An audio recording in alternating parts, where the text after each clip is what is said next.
Because they had been actually targeting to see how to preach to me.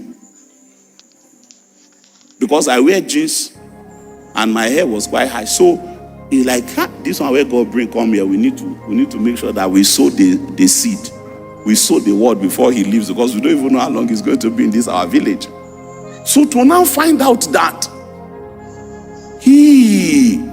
so they had to summon muster the courage and met me after service. Not the same day anyway, but they traced me. I can't remember how many of them came.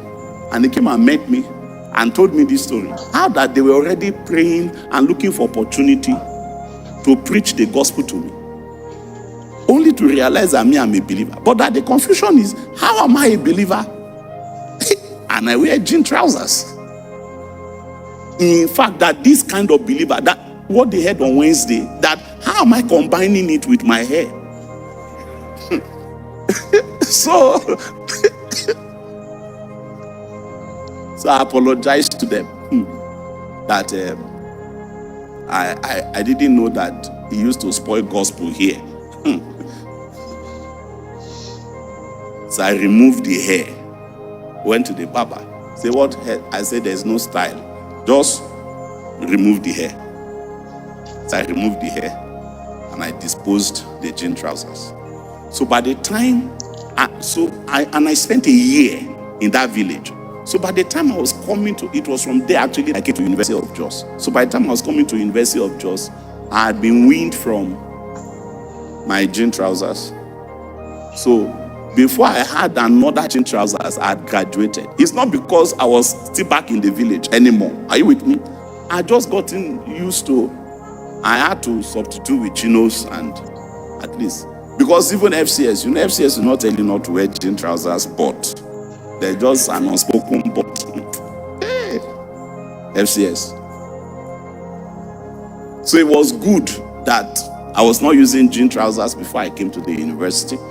And then I now joined FCS. That I felt was also too conservative. In fact, after my first year in FCS, I went home and I told my father in the Lord, I'm not going back to that fellowship again. So I'm not going back there. I said, why? I said, I can't grow in that place. They think they are, that was what I said to him. I said, they think they are doing in that place. That was what I did. First year of salvation. I can't.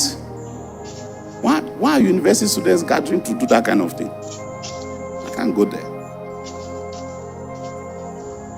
Meanwhile, he had been in FCS as a student in University of Jos, the same fellowship. So I said, sir, it's not the same. I said, the one you people did, that one has ended. This one they are doing is not that your type. I was very determined not to.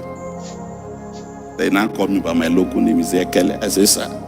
He said, go back to FCS. And that is an instruction. I said, yes, sir.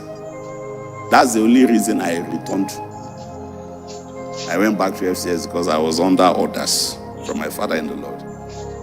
And all of those things, they taught me a lot. I'm saying that because you will need to learn how to adapt.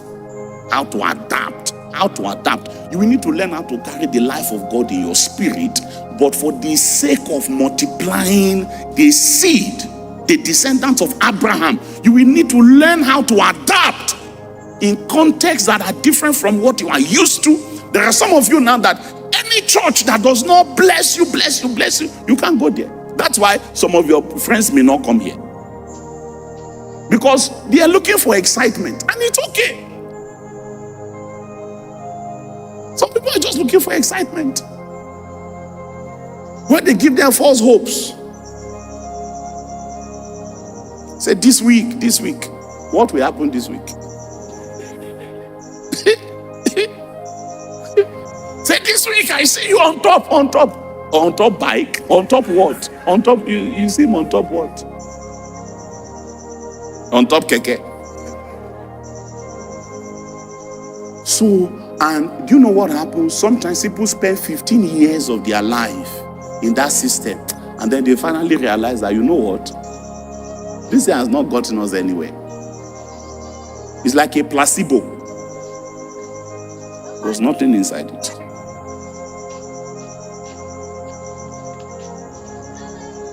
And there are some other persons that their only goal is I want the church that can bless me, including serious believers.